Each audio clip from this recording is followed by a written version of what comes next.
Alam nyo, itong si Rapi Tulfo ay umandar na naman ho ang kahambugan. Biruin mo, tawagin ba naman niyang stupido ang testigo dahil daw sa blind loyalty. Sinusunod niya yung mga utos ni BP Sara. Hindi niya ba alam na ang testigo ni BP Sara na isang ordinaryong mamamayan na nagbabayad ng buwis para may pangpasahod sa mga senador at gastusin diyan sa impeachment na ginagawa nyo? Na gusto lang naman ng alin na yan na magsabi ng totoo dahil yan naman ang dahilan kung bakit nyo siya ipinatawag diyan. Ang sabihin ng katotohanan, di ba? Gusto nyo kasi ay umayon ang mga sagot ng testigo doon sa gusto nyong mangyari. Palibhasa, ang gusto nyo kasing isasagot ng testigo ay yung magdidiin kay Vice President Sara Duterte para pasamain ang tingin ng sambayan ng Pilipino at palabasin na ninakaw niya ang confidential funds. Pero wala talaga kayong mapiga dyan sa alin na yan.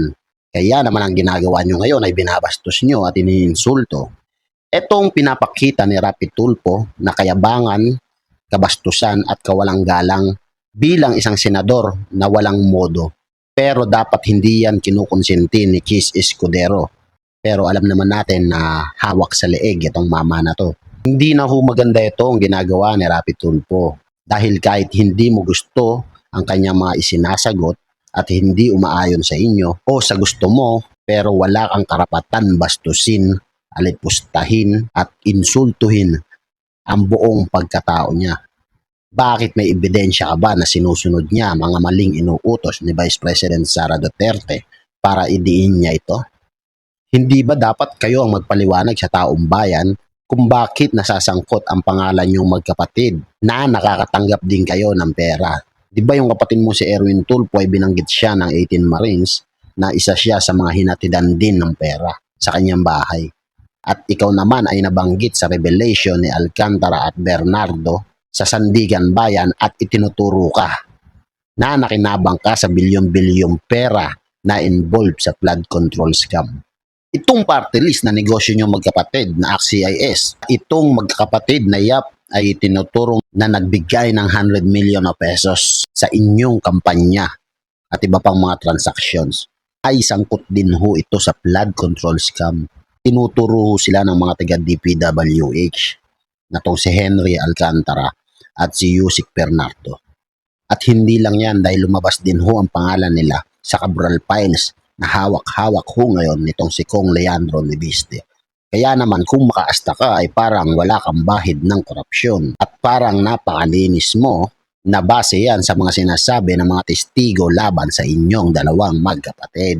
Magaling lang ho itong mga to dahil nahuli nila ang kiliti ng iba nating kababayan. Kaya sila nakapwesto dyan sa pagiging senador. Pero yung pagkamakatao at merong paninindigan ng tama na ipagtanggol ang para sa kabutihan ng mamamayan ay wala ho sila nun. Dahil kung sino pa ho ang itinuturo ng ebidensya na pasimuno dyan sa malawakang korupsyon ay sila pa ho ang pinagtatanggol ng magkakapatid na to. Pero sana naman binigyan mo ng kahihiyan kahit konti bilang isang senador at public official. Diba kayo rin ng anak nyo ay nasasangkot sa mga skandalo? Nagtatapong ka ng mga milyones na pera porket alam mo kailangan ng pera yung babae ay sasamantalahin mo na ang kababaihan gamit ang yung pera. Yung anak mo, milyon-milyon ang tinapon dahil lamang sa alak at babae sa Las Vegas. Kaya naman hindi lisensya ang pagiging senador mo para bastusin at alipustahin ng todo ang isang babaeng testigo na ipinatawag nyo yan sa impeachment para tanungin at sagutin ang gusto nyong malaman. Hindi para idiin si Vice President Sara Duterte. At ngayon po mga kababayan, pakinggan ho natin itong ginawa ho ni Rapi Tulfo na pambabastos at kawalang galang na senador. Ang pinakita niya rito sa testigo, pinagsalitaan niya ho na hindi maganda. Gusto talaga itong si Rapi Tulfo. Pati bilat mahilig kasi ito sa bilat kaya ganyan Kaya kung ano lumalabas mo sa bibig. Biruin mo nasa Senado ka. Pati yung pagbanggit ng belat, hindi mo ayusin. Imbis na belat, ginawa mo belat. Grabe ka naman. Palibasa mahilig ka sa bilat eh. Ito talaga si Rapi Tulfo na to. Kaya patawa-tawa pa ang hinayupak na to. Ang alipusta na nga, bastos pa yung bunganga. Di ba? Magugulat Sa po. Bisaya, yung pronunciation yan eh. Sa Tagalog, pero sa Bisaya, bilat yun eh. Kasi Hindi, may naaalala ka lang. Siguro yung ano no. Ang hirap na banggitin dito. Diba sa mahilig ka sa nagiging ay eh. Bisaya din kasi ako eh. With the permission of Senator Judge Tulfo, Chair would like to remind the gallery to kindly maintain silence. Ito naman si Cheese, dapat sinisita na ito yung mga ganyang pananalita dahil hindi ho maganda bilang isang senador.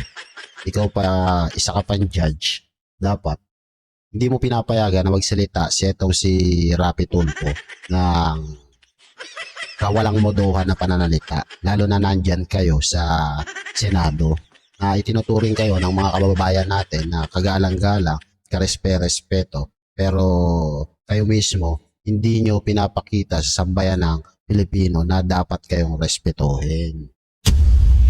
Kaya hindi natin masisi yung iba nating mga kababayan, ganyan ang tingin sa inyo, mga bastos, mga walang modo. Bakit kaya hindi nyo gawin yan sa mga abusado sa nagwawaldas ng pera ng bayan? Doon nyo sabihin yung mga kabastusan nyo. Hindi yung sa mga ordinaryong ayan na si Boy Stupido, kung walang modo. Biruin mo, sinabihan mo ng stupido, kababaeng tao. Grabe na ba to si Rapi Tulfo? Ano, kawawa sa'yo yung yung aliyo. Sumasagot naman ng maayos, pero bakit kailangan mo sabihin ng stupid? Hindi kaya ikaw yung stupid? Kaya maraming galit na galit sa inyo na mga kababayan natin eh. Di ba ang stupido, yung mga nagsasabi na kalimutan na natin ang flood control. Na mag-move on na tayo. Di ba yun yung mga stupid? Hindi naman siguro stupido yung ale na sumasagot sa tanong nyo. Palibasa kasi, ang gusto nyo isagot ay yung aayon sa gusto nyo. Na idiin si BP Sara yan sa confidential funds na yan na palabasin na magnanakaw at masamang tao. Yan ang gusto nyo mangyari. Ano po yun? Naging stupido kayo sa ngalan ng isang tinatawag na blind loyalty. Nakapikit kung ano yung sinasabi sa iyo ng nakakataas, sinusunod mo na lang. Stupido ka pa rin, pero in the name of blind loyalty. Yung kabastusan talaga nito. Bastos talaga, walang modo eh. No? Would you agree? Hindi ko maintindihan, Your Honor. Bakit siya agree? Sinabihan mo stupido, tapos agree siya. Ikaw kaya sabihan ng stupido, agree ka ba? Wala rin sa ayos to sa Rapi Tulfo. Ganyan ka ba tumrato sa ordinaryong ganyan po ang uri ng senador na iniluklok ng taong bayan yan sa pwesto na yan. Kaya mga kababayan, paki-comment po sa baba kung dapat pa bang maging senador yung mga ganito kabastos na tao o wag na natin iboto sa susunod na eleksyon. Yan. Hanggang dito na lang. Maraming salamat.